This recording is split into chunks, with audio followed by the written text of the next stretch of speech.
My name's Emily Philby, and I'm the team captain of Bent Not Broken. And mental health awareness is extremely important, especially during this pandemic. The Out of the Darkness Walk happens every year, and it's for suicide loss survivors. It's for people with their own personal struggles, and everybody should come on out and support people that are struggling or grieving. Just be part of the community and support everybody. I was a father to our son Foster,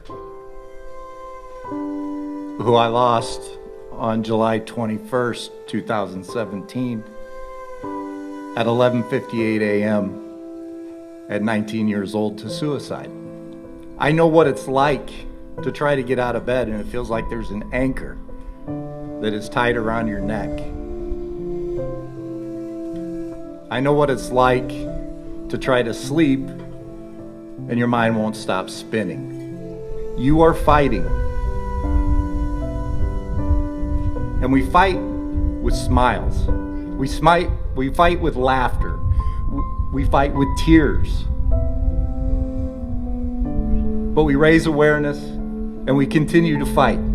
It's important to me because I also deal with mental health issues, and I have a lot of family and friends who struggle with mental health, and it's an ongoing issue in the world and in our community that people struggle with every day. Mental health affects a lot of people that people don't even talk about it enough.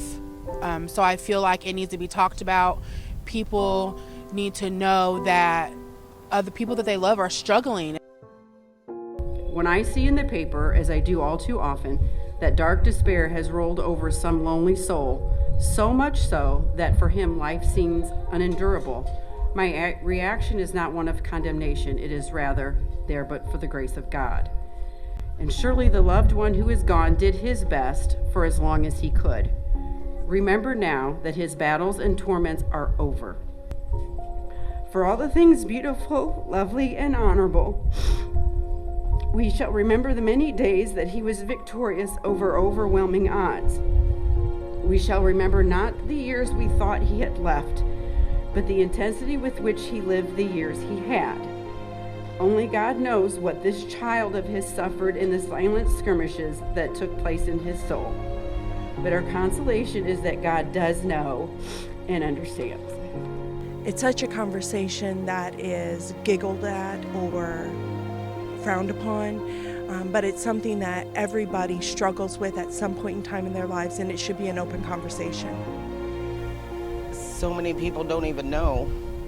They just go about daily life and then they think, oh, there's something wrong with that person, when it's really not. Struggles of life, especially nowadays, life is hard and people need support.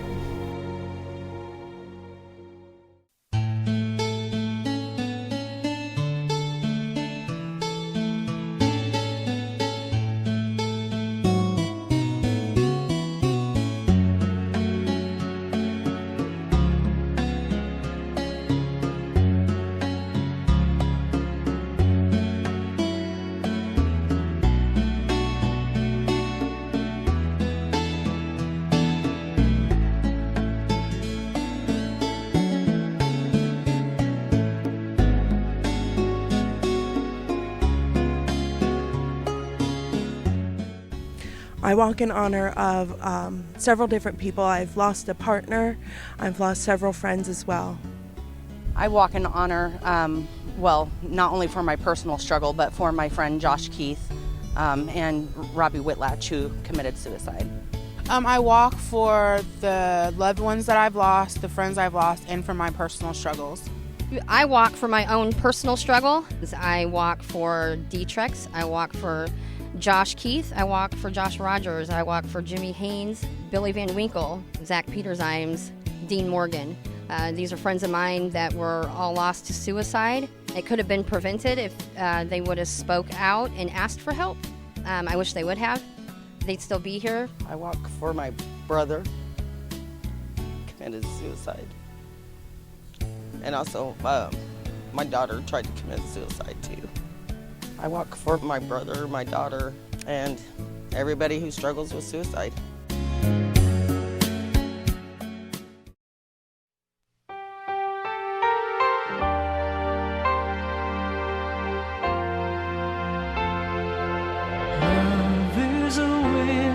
cries, drifting through the ashes of my memory. When I close my eyes, long ago is never far away from me. Through the door to yesterday, you're never more than a dream away.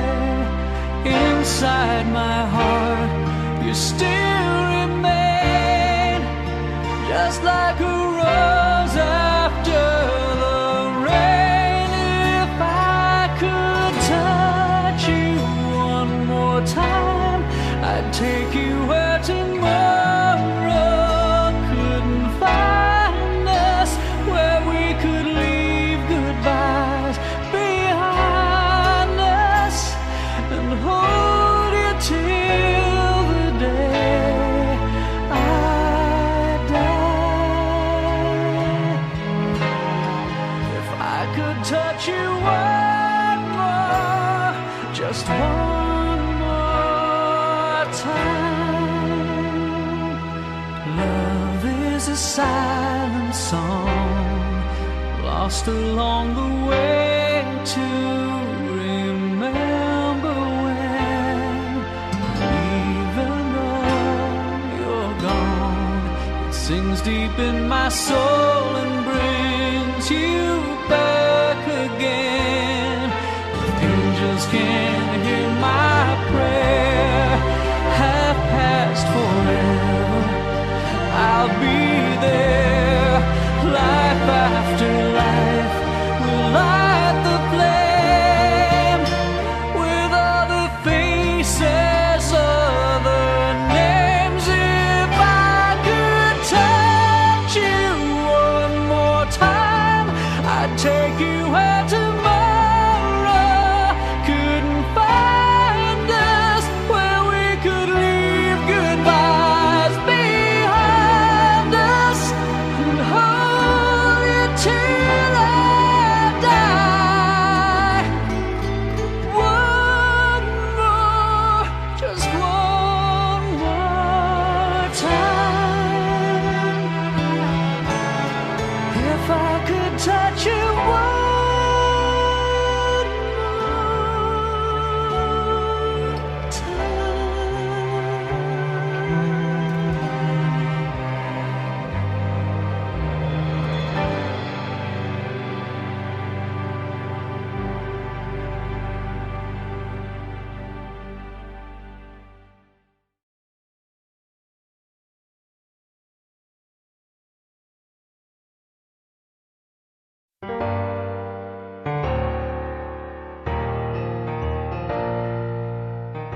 Dear Suicide, I figured it was only fair, since you keep showing up here and there, for you to finally hear from me. So now you will listen to every word about every single friend you didn't deserve, but took anyway. And since you don't care about me or anything at all, first let me explain my feelings about you. I hate you. I loathe you. You make vomit rise from my stomach and into my throat, and I wish you had a face for when it would finally fill my mouth. It would reach you first. Dear Suicide, see, you don't discriminate. You come and prey on the lonely, devastated, and scared. You come so abruptly that most aren't even aware that you were coming in the first place. You are darkness, with no heart and no soul, and at the moments of someone just trying to keep their head above water, you make sure their bodies are full of 100-pound weights.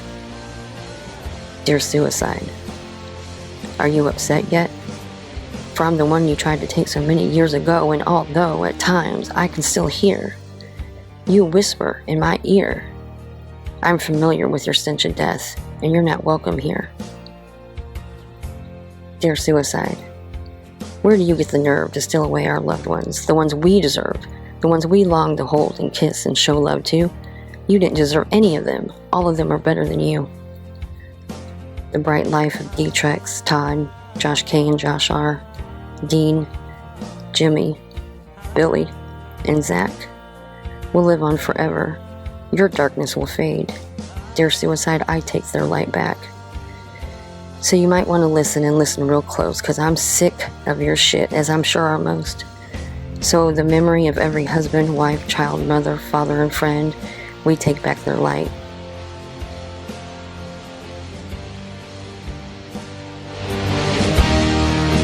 You can't have it again.